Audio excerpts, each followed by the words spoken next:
Kicking off in the white corner with pawn d4 is reigning world champion Ding Liren, and in the black corner going knight f6 on move 1 is Hans Niemann, the future world champion. This is rapid play chess. They're playing in teams, they're in Astana, Kazakhstan, over the board. What an epic match this is. So we see c4 now played, the most explosive move, e6, and now our old favourite here on Epic Gouda, g3, the Catalan. Very few people know it's named after a chess playing cat called Alan. We see d5 in response, the bishop fianchettos, bishop e7, knight f3, and after both players castle, they do a mutual king safety nod. They respect looking after the monarch. And now we see takes on c4. Why would you gobble a c pawn and open up the bishop like that? Well, you win a pawn, we'll see the point, queen c2 played, preparing to recoup, and now there's a main line that goes with a6.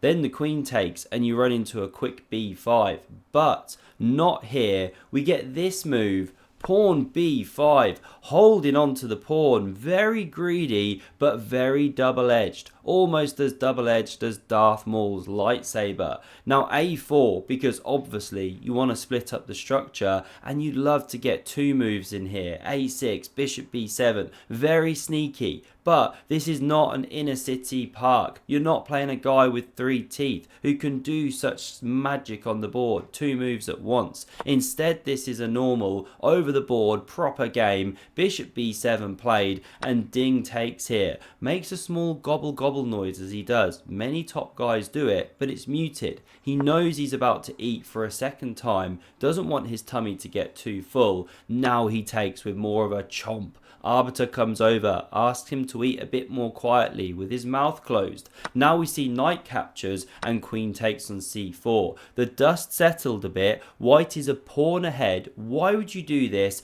Well, bang, this starts to reveal the point. You're picking up tempos, and wherever the queen goes, you're running into a pony charge. So queen c3 was selected, runs into this, it drops all the way back to e1. Of course, Hans does a bit of a poker face, hopes Ding won't see that his queen is hanging, but he does, alas, and look at that. They're having an absolute back rank party. Party poppers flying, music blaring, having a chess bum bum, bit of Alexandra Botez on, or Andrea rather, not her sister, but the fun's interrupted now with the c-pawn advancing. You've got the chess police banging at the door, turn that music down, who's inside? And they suddenly realise, wow, we need to evacuate here. It starts with bishop e3, you've got to get your bits out. Now we see knight b4, Niemann's entire army just flooding into the position, and he's threatening to go to Forktown, population Ding Liren.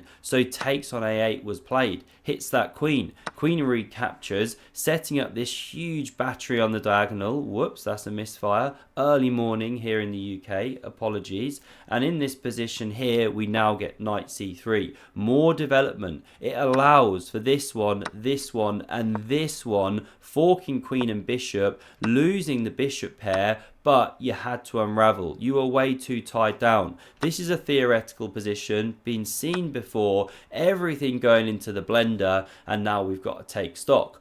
White has retained the extra pawn, but black's got the bishop's active position, and the pawns are all on the same side of the board, reduces the winning chances. Rook d8 now played, queen f4, prepares e3, bishop f6, centre under fire, e3 covers, h6, h4, flicked in, and now Niemann starts shuffling a bit with the rook. Hikaru showed some great lines here, where ideally black wants to somehow give up this bishop for this knight, get the queens off the board, land yourself in an opposite coloured bishop endgame where the pawn doesn't mean so much. But it didn't happen. Rook c8 played, and Ding achieves knight e1. anyone for a powerful knight maneuver, and he's forcing that bishop pair off the board. You can't move it, of course, or the queen drops. Taking was best, then going rook c4. Active play, e5 could be on the way, but not played. We get rook e8 back, little bit timid. Now we see takes on d5, the queen centralizes like a monster black widow spider, and queen f3 now offers that exchange. It's ducked by Niemann. We see queen e4 centralizing, the rook back to c8, knight d3, queen b5, will keep it moving. It's a 70 move game, and this rook now hits the a file. No two ways about it now. Rook's invading, knight's hopping, queen's centralized and active. Pawns could start running. This is dangerous for black. Niemann goes g6, you want to go h5, but the queen covers the square, so king g2 played. Given the miss, we'll ignore it. Stock Squid wanted knight c5, but after queen d7, now things get ugly for the pawn structure.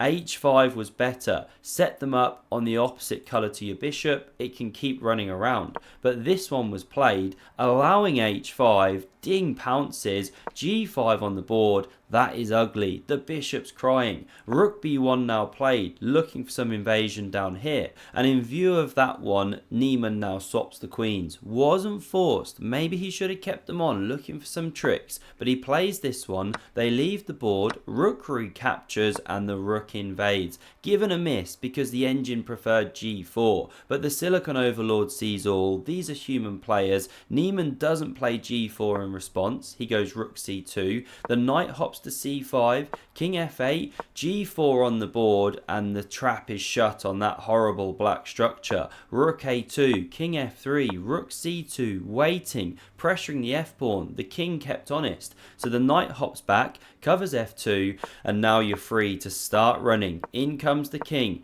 f3 on the board, and we've got the old bathtub set up. The king chilling with his rubber ducky. Bishop d6 played, and knight e5. I dare you to take. Go on. Allow my king to recapture. e4, d5 on the way. Devastating ability to create a passed pawn, but not played, of course. Niemann recognizes it. He goes rook f2. Now he is threatening to take the knight because you'd be forced to recapture with the pawn or else lose f3. Not a winning structure. So knight d3 back hits the rook. It saves itself. This one waits, a little bit of shuffle with the rooks, and the knight hops back to e5. Rook f2 played, knight c4, and ding is just maneuvering. It's a thing of beauty. It's like watching him out on the soccer pitch or football pitch, as we say here in the UK. Look at him go, an absolute whirlwind of a dribbler. 3 defenders there, epic chess player defenders. They can't get near him. He's making a run, he's into the danger zone, but that shot is somehow lacking. Is it a shot? Is it a pass? No one's quite sure, but it's going down as one of the most feeble shots in footballing history. But it's all good. It's fun and games. High fives all round. He's having a great time. Good to see him back in the fray, having fun on the board and off the board. Go ding Liren. Now we see bishop g3. That one was under fire. Rook b3 here. Somewhere around this moment, Hans tries to claim threefold repetition. Arbiter's having none of it. Tells him to get on with the game. And now we see rook c2. Knight under fire. It hits e5. And now this is where Stock Squid just comes up with some craziness. It says you can take that knight. No human players playing this. But now rook c6 is the follow-up. And if you try the same thing, e4 to make the passer, just had to show you this line, f6 is a checkmate. Absolutely devastating. And if you go d5 in 1, you exchange. This is apparently a holdable structure, 4 on 3. So that was technically a drawing move, but not played. Rook f2, knight c6 now comes, rook c2 back, and now Ding gets on with the job with pawn d5. He wants to get out on the football pitch. We don't see takes. Why not? Well, this is the worry. Knight d4 into f5. You wish you could take back this structure, create it like that. But okay, this is how the game went. King f6. Now we see rook b6, creating some kebab action, and bishop f2 adds the pressure. Now we see takes on e6. Niemann under fire, doesn't even take the pawn. Again, there's big problems after knight d4 here.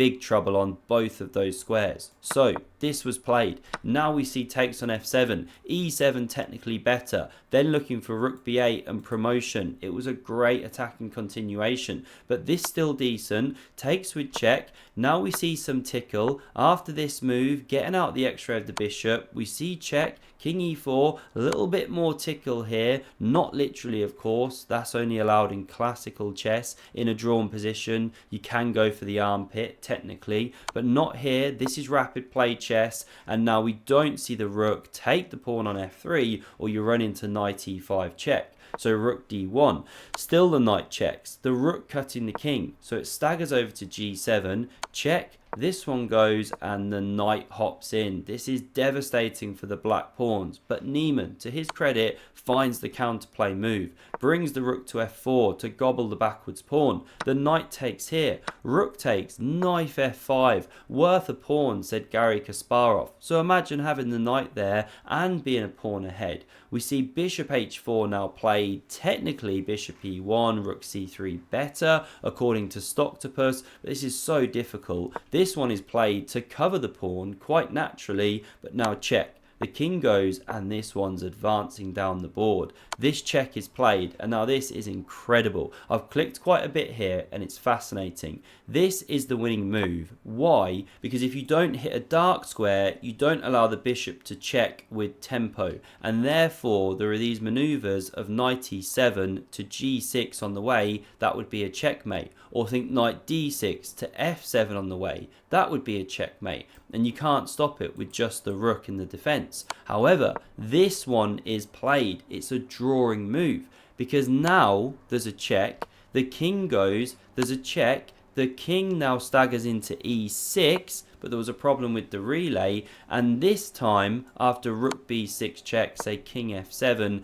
bishop c5, you can't achieve knight d6 or knight e7 because you just take.